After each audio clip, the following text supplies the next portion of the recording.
Hey everyone, it's Jenny freaking Kim. In today's video, I'll be sharing my early K-pop daesang predictions for female groups and idols for 2025. We're nearing the halfway point of the year, and honestly, it already feels like we've been blessed with so many amazing releases and performances. Even though we're still a ways off from daesang award season, I thought it would be fun to take an early look at who's on track to snag one of those prestigious awards. For this video, I'll be diving into stats from official platforms like Circle Chart, Melon, Hanteo, and Spotify to make my top picks. And of course, I'll sprinkle in some of my own personal opinions too. So without further ado, let's get into it. To kick things off, let's talk about our first category, Rookie of the Year.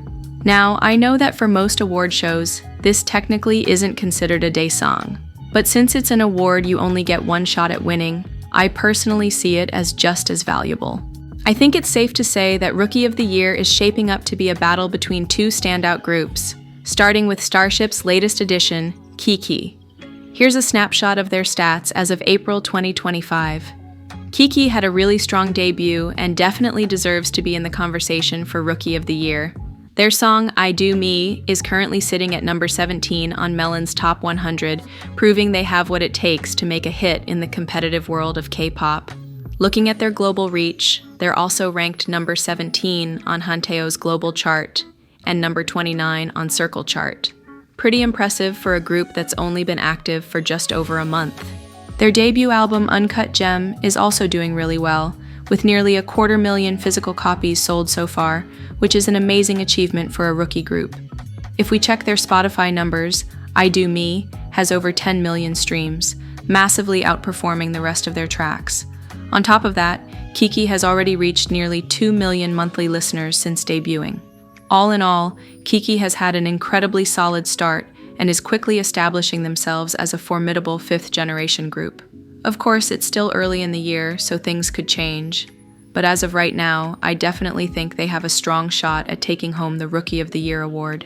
Moving right along to our next rookie group, SM Entertainment's Hearts to Hearts. Here's a look at their stats so far. I'd say they really came out swinging with their debut song, The Chase, which has already racked up nearly 30 million streams on Spotify, almost 3 times more than Kiki's I Do Me. Not only that, but Hearts to Hearts is also leading in monthly listeners, sitting at nearly 3 million. This tells us that Hearts to Hearts is already establishing themselves as a serious force in the fifth generation, with the potential to become a leading group in the near future. However, they do fall a little short on Melon's Top 100, currently sitting at 43rd place. This could be because they only have 2 songs out so far, but when you look at their album sales, over 355,000 according to Circle Chart, it's clear they have a strong and growing fan base. Plus, they're holding strong at 11th place on Circle Chart's global category, which shows their international impact is already taking off. All in all, I think Hearts to Hearts has a slight edge in most areas, aside from their Melon chart performance. Honestly, I could see both groups taking home Rookie of the Year at different award shows. For example, Kiki could snag it at the Melon Music Awards, while Hearts to Hearts might win it at Mama. But for now, I'm picking Hearts to Hearts as my favorites to win Rookie of the Year for 2025. Moving right along to our next category, Artist of the Year. This award can be given to either groups or soloists. Now, I will say, this year so far has been dominated by soloists. Even though quite a few groups have made comebacks, I feel like only a handful are truly in the running for this award at this point in the year. Let's talk about IVE. I think they've had a really strong start to the year with their single Rebel Heart, which dropped in January, and their mini album Empathy, released in February. Rebel Heart has already surpassed 40 million streams on Spotify, and Attitude is close behind with almost 30 million streams. This shows us that IVE is still consistently delivering hits, even though their monthly listeners have dipped a bit to around 6 million. On Melon's Top 100, Rebel Hearts ranks impressively at number 7, with Attitude not far behind at number 14. A clear sign that IVE is still dominating domestically. Now, looking at their global impact, they're sitting gracefully at number 3 on Hanteo's global chart. And even more impressively, according to Circle Chart, Empathy has sold over 1.4 million physical copies just weeks after its release. To me, IVE has more than proven to be daesang caliber practically every year since their debut, and this year is no different. And finally, let's not overlook their impressive achievements this year. Garnering over 15 music show awards across Rebel Heart and Attitude, IVE has firmly cemented their status as one of the top fourth-generation girl groups. Without a doubt, I think their chances of winning Artist of the Year are very high. And if I had to pick, I'd say their best shot would be at the Hanteo Music Awards. Now, let's move on to the next group, Les Seraphim. Similar to IVE, I think Les Seraphim has been one of the most dominant girl groups of the fourth generation. In my opinion, they deserved far more daesangs in the past, finally securing their first major one last year at the Asian Artist Awards for Performance of the Year. This year, though, I believe they're on track to achieving an even more prestigious daesang. Their mini-album Hot has made a strong impact, landing them at 11th place on Melon's Top 100 chart. With over 600,000 physical sales according to Circle Chart and 7th place on the Hanteo Global Chart, they do fall slightly behind IVE in those specific metrics, but they make up for it with even stronger Spotify numbers. Les Seraphim currently boasts over 15 million monthly listeners, and their top track Hot has already surpassed IVE's Rebel Hearts with 46 million streams. There's no doubt that Les Seraphim deserves to be in the conversation for a daesang this year. Moving right along to my final group, NMIXX. NMIXX has always been a little more on the underrated side of the industry, but ever since the start of their FE 304 trilogy, I think they've made remarkable strides in both their music quality and overall production. Even in this conversation, they're going up against two giants in K-pop, but with their most recent release, I believe they definitely deserve some recognition. Let's take a quick look at the numbers. NMIXX ranks 59th on Circle Chart and holds 6th place on the Hanteo Global Chart. However, they don't appear on Melon's Top 100, which tells us that NMIXX is performing much stronger internationally than domestically in Korea. On the sales side, NMIXX has sold over 700,000 physical copies according to Hanteo, even surpassing Les Seraphim in that regard. Their Spotify monthly listeners have been steadily growing since last year, reaching over 5 million recently. Their song Know About Me has been doing decently. Not quite at the level of the other tracks we've discussed today, but there's still time for that momentum to build by the end of the year. As for my final thoughts on NMIXX, right now, I don't see them seriously in the running for a daesang at the Melon Music Awards, but I could definitely see them grabbing nominations, and maybe even some wins, at other award shows. If we're focusing on album sales alone, they have a strong shot. But beyond that, I think NMIXX will need more releases or a major breakthrough to really compete head-to-head with the bigger groups. Personally, I believe NMIXX has all the foundation and talent to reach the top of the K-pop world. Now it's just a matter of how they plan to level up against other daesang caliber groups. That being said, I believe the clear frontrunners would be IVE. They've been dominating the girl group scene both domestically and globally, and their momentum shows no signs of slowing down. The fact that they've maintained such strong performance from the start of the year and continue to deliver impressive numbers speaks volumes about their impact. All things considered, IVE is my favorite to win the Artist of the Year award for groups in 2025. And now on to the next category, Artist of the Year for soloists. This year has been dominated by soloists, many of which are members of girl groups, and this is happening much more than ever before, which I'm sure many netizens appreciate. Let's start with Jisoo. I think she's had an amazing year, especially with her mini-album Amortage. Personally, I really enjoyed it, and her song Earthquake has been incredibly well received, already surpassing 66 million streams on Spotify. With only 6 songs in her entire discography, she's already managed to average over 7 million monthly listeners, proving that Jisoo is more than capable of standing out as a soloist. However, her 94th place ranking on Melon's Top 100 could tell a different story, at least when it comes to domestic performance. On the other hand, Earthquake ranks 15th on Circle Chart's global ranking, which shows that Jisoo has a much stronger presence internationally. So while her odds for the Melon Music Awards might not be as high, I believe her chances are much stronger for daesang nominations at other major award shows. Her physical album sales are approaching 500,000 according to Circle Chart, putting her in the same league as some of the best in 2025. All things considered, I think Jisoo has a real shot at winning a daesang, if not at least multiple nominations, and she truly deserves to be a contender for such a prestigious honor. Moving right along to the next idol, I've chosen Yeji. This was honestly one of my most anticipated releases of the year, and I think Yeji delivered a well-polished mini-album to kickstart her solo career. Currently, Yeji sits at 21st place on Hanteo's global chart, which is a strong showing for a solo debut. However, her title track Air ranks a bit lower, at 68th place on the Circle chart.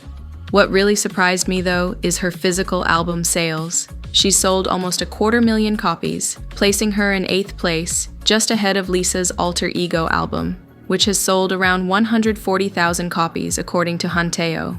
Now, I couldn't find Yeji's title track on Melon's Top 100, which leads me to believe that most of her success is coming from international fans. While I definitely think Yeji will earn some well-deserved nominations and belongs in the daesang conversation, I don't quite see her taking home the big award this year. It's not because she's lacking in any way, it's just that the competition among soloists in 2025 is extremely fierce. Moving right over to our next idol, we have Lisa.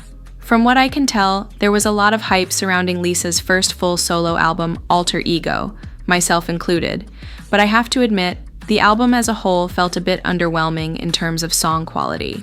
For instance, Fuck Up the World stood out as the clear highlight, but beyond that, I don't think the newer tracks really stacked up as strongly.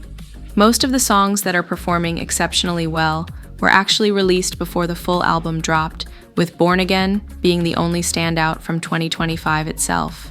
Lisa also had some massive collaborations, including Megan Thee Stallion and Tyla, and honestly, I thought that would catapult her to the very top of the industry. But unfortunately, it didn't quite hit the mark the way many expected. Here's a snapshot of some of her stats. Lisa is still sitting comfortably at almost 20 million monthly listeners on Spotify. No surprise, given her global star power. If we're talking about her best performing new song this year, it would definitely be Born Again, a collaboration with Doja Cat and Ray. Now, unfortunately, I couldn't find Lisa anywhere on Melon's Top 100, Circle Chart's global chart, or even their album rankings. She is ranked at 16th place within Hanteo's global chart, but what really surprised me was her physical album sales. Only about 141,000 copies according to Hanteo, which is relatively low for someone of her stature. That being said, I think Lisa might not be in the race for a daesang this year. If we're judging solely based on Alter Ego as an album, the numbers just don't seem strong enough to support a daesang win. However, it's worth noting that some award shows do consider songs released late in the previous year, which could work in Lisa's favor. Tracks like New Woman, Rockstar, and Moonlit Floor were really well received and could still keep her name in the conversation when it comes time for award season. So while it's unlikely she'll win for Alter Ego alone, I wouldn't completely count her out just yet. Now moving along to our final idol, Jennie. I think 2025 is truly the year where K-pop sits in the palm of her hands, and honestly, her stats speak volumes across the board. Let's take a quick look. Her Spotify numbers are absolutely insane, almost 50 million monthly listeners, and she's even ranked at number 50 globally. Jennie is, without a doubt, a global superstar. On top of that, her major hit, Like Jennie, is rapidly approaching 250 million streams, and it's only been out for a little over a month as of the making of this video. Not only that, but Like Jennie is outperforming every song in Korea right now, sitting at number 1 on both Melon's Top 100 and the Hot 100 charts. Her other song, Mantra, is also doing great, sitting strong at number 60. But her true dominance really shows on Circle Chart's global ranking, where she has a staggering 12 songs ranked within the Top 100, a stat that screams full album success, not just a few hits. And if that wasn't convincing enough, let's dive even deeper. Jennie is ranked number 1 on Hanteo's global chart, and when it comes to physical album sales, she's sold almost 670,000 copies. While that's slightly behind NMIX, who sold over 700,000, Ruby is still amongst one of the top sellers in the industry. And finally, the cherry on top, Jennie has officially broken into the Billboard Hot 100 with Like Jennie, peaking at 83rd and staying on the chart for 2 weeks. Plus, her album Ruby peaked at 7th place on the Billboard Top 200 and has stayed on the chart for 6 weeks, an incredible achievement, especially considering how competitive the Western industry is. I think with all that being said, Jennie is dominating in every single category, and honestly, I would say her odds of winning a daesang are pretty much guaranteed at this point. But even beyond that, I truly believe she's on track to winning multiple daesangs this year, which would be absolutely legendary. And being that she's my ultimate bias, I would be beyond happy to see her achieve such a monumental accomplishment in her career. Without question, Jennie is my favorite to win the Artist of the Year award for soloists in 2025. Moving right along, we have the Album of the Year award. One album that I believe truly deserves to be in the conversation is NMIXX's FE304 Forward. NMIXX has come a long way with the quality of their music, and I think both Forward and Stick Out represent their best work yet. They've evolved from their original quirky style to a more consistent hip-hop approach, while still showcasing a variety of sounds that range from ballads to rap to pop, proving their versatility as a group. As mentioned earlier, NMIXX currently stands as one of the leaders for total physical album sales, with over 700,000 units sold according to Hunteo. If we're basing it on sales alone, they have great odds, which could lead to their very first daesang, and in my opinion, a well-deserved one. I would even throw their previous album Stick Out into the mix, as it was released late last year. Streaming numbers, however, paint a different story, with most songs ranging between 2 to 13 million streams on Spotify. Still, there's plenty of room for growth, especially considering that this album has only been out for just over a month. There's a real opportunity for their momentum to build even further by the time award season comes around. On to the next album, and that's IVE's Empathy. I personally really like this release from them, with my favorite songs being Attitude and You Wanna Cry. Now, talking about their chances at winning this award, I think they have a huge lead when it comes to album sales. As mentioned earlier, they are significantly ahead of NMIXX's 700,000 figure, with Empathy pulling in 1.4 million sales according to Circle Chart. Based on sales numbers alone, IVE has a clear shot at winning Album of the Year. When looking at the album as a whole, however, individual songs range from over 2 million to 42 million streams on Spotify. This really shows that only a few hit songs are carrying the album, while the rest aren't performing as strongly, so there's some inconsistency there. So realistically, I think their best shot at winning Album of the Year comes from their physical sales. Outside of that, when it comes to overall streaming and consistency across tracks, I wouldn't necessarily say the odds are in their favor. Another album to consider is Les Seraphim and their mini-album Hot. I think Les Seraphim has made a strong resurgence in 2025, and with this release, they're tapping into a groovier style that I think they've displayed masterfully. Every song on here is top tier, and for the first time, I actually liked their intro track. I used to think their intros for previous albums were pretty lackluster, but they finally brought something different this time around. That said, I am personally a bit disappointed that they didn't include a ballad this time, because I always loved the ballads they used to add to their past releases. Anyway, similarly to NMIXX, Les Seraphim has been dominating in physical sales with this release, sitting at 650,000 according to Hunteo, which is catching up quickly to NMIXX's 700,000 figure, but would still need a ways to go to reaching 1.4 million, which is held by IVE. So the race is quite close between them and NMIXX. But one area where Les Seraphim pulls ahead is in their Spotify streaming numbers. Songs from this album range from 5 million up to 50 million streams, which is a night and day difference compared to NMIXX's and IVE's albums. With all that in mind, I would have to give Les Seraphim the slight edge over NMIXX, because they have a better balance overall, dominating both in sales and streaming numbers. And finally, for my last choice, I've gone with Jennie's album Ruby. I already praised Jennie so much in the previous category, and we're all well aware of her dominance across the charts, both in Korea and internationally. I genuinely believe Jennie has the strongest odds at winning a daesang for Album of the Year, because this album from top to bottom is truly in a league of its own. According to Spotify, Jennie's songs from 2025 range from 13 million streams all the way to over 200 million, with Mantra even surpassing 300 million streams, which could be considered by some award shows. As mentioned earlier, she also has 12 songs from Ruby ranked within the top 100 on Circle Chart's global ranking, proving this album is a massive hit around the world. With all of that in mind, I think this is going to be a very close race between these three, with IVE leading in album sales and both LE SSERAFIM and Jennie showing strong numbers across all categories. I honestly wouldn't be surprised if we see multiple winners by the end of the year, but if I had to pick a favorite, it would definitely be Jennie's album Ruby. I just feel like her reach is on a whole different level, and with her dominating performance at Coachella, her influence in the West has only grown. I feel like her music is trending even more now, and that's going to elevate her even further. Moving right along to our final category, Song of the Year. One song to consider is Kiki's I Do Me. I'd say this song was a really strong introduction for Kiki and has quickly positioned them as a formidable rookie group.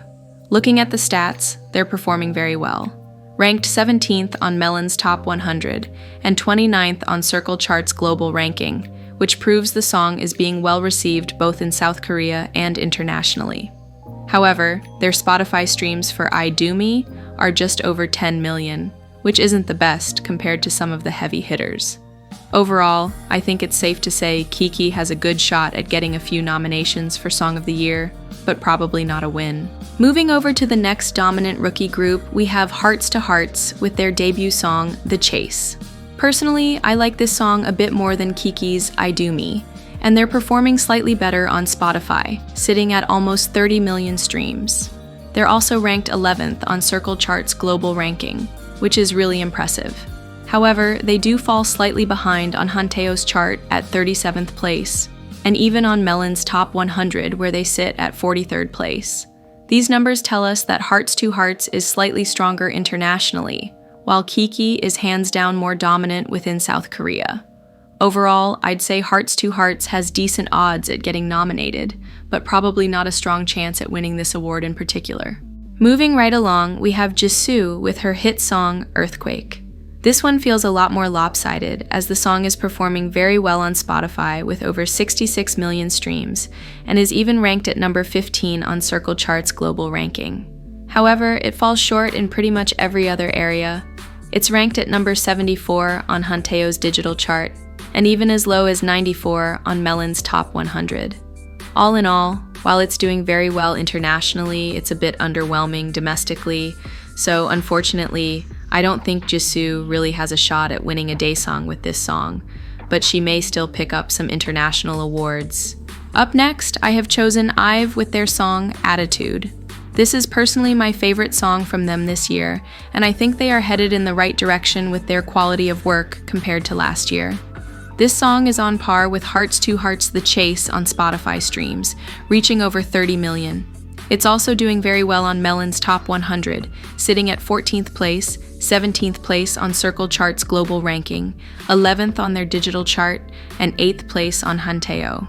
This song is definitely in the conversation for a daesang and even some international awards, as it's dominating across all categories. For our next song, I have gone with LE SSERAFIM's Hot. I think LE SSERAFIM has proven for a long time that they push out some of the best songs in the fourth generation, and this song is just another gem within their discography. They are performing very well on Spotify with over 46 million streams, and are ranked at 11th place on Melon's Top 100, and 12th place on Circle Chart's global ranking. Hanteo, however, is the complete opposite, with the song sitting at a ranking of 52, which is even below rookie groups Hearts to Hearts and Kiki's songs.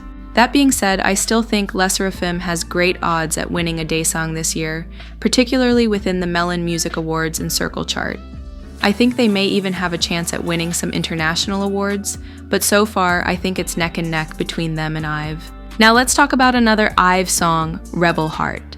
This song in particular has been truly dominating since the beginning of the year, even earning IVE their 5th perfect all-kill, making history ahead of groups like Blackpink and Twice. Rebel Heart held the #1 spot on all major South Korean charts for over 186 hours, proving that IVE has truly come to play.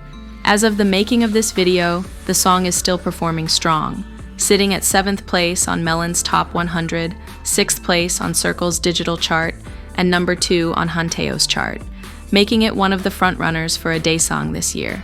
Their Spotify streams, however, are at just around 40 million, which tells me that Rebel Heart is mainly dominating the South Korean market. And since we're talking about daesangs, they have all they need to secure one, if not several. And finally, let's carry on to the next song, which is Jennie and her hit song, Like Jennie. I think it's fair to say that Jennie has really taken over the industry with this song. The magnitude of its performance is in a league of its own. Sitting at over 200 million streams on Spotify and a peak ranking of number 1 on Melon's Top 100, currently holding at number 2, Jennie has a clear path to winning Song of the Year. Not only that, but Like Jennie sits at number 2 on Circle Chart's global ranking, with multiple songs within the top 10. So we may even see other songs from her being nominated for this award. However, Hanteo has this song ranked at number 18, which is the lowest position across all charts. Still, this song is dominating both globally and in South Korea, proving that Jennie has great odds at winning not just one daesang, but possibly multiple. And that could include several international awards. With all of that being said, I think the clear winners for Song of the Year are between IVE and Jennie, with Jennie having the slight edge. I can definitely see a scenario where both of them win, for example, IVE winning the award at Hanteo, and Jennie taking home the win at the Melon Music Awards. But without question, both are incredibly deserving of winning the high honor of a daesang for Song of the Year. I would even say that Jennie is more than likely to win multiple international awards. Her performance at Coachella really propelled her popularity tenfold and caused her song to become a viral hit. Therefore, my final verdict, and my favorite to win Song of the Year in 2025, is Jennie with her song, Like Jennie. And there you have it, my early daesang predictions for 2025. This time around, I focused more on the numbers rather than my own opinion, so let's see how accurate these predictions turn out to be towards the end of the year. Last year, of course, my final predictions were spot on, so if you'd like to check it out, I will have a link for it down in the description. Also, I will be making a part 2 of this video, similar to what I did last year, and I hope you'll stick around to check it out. Please do keep in mind that there are so many more comebacks to look forward to as the year goes by, from so many different groups and idols, and that could completely change the outcome of the winners for a daesang. If you enjoyed the video, please drop a like, as it helps out the channel a ton. And if you'd like to see more videos like this, consider subscribing. Also, feel free to drop a comment and let me know your thoughts. I post once a month, and all I do is talk about female K-pop groups and idols, so if that's your thing, you're in the right place. Again, thanks for watching, and until next time, see ya.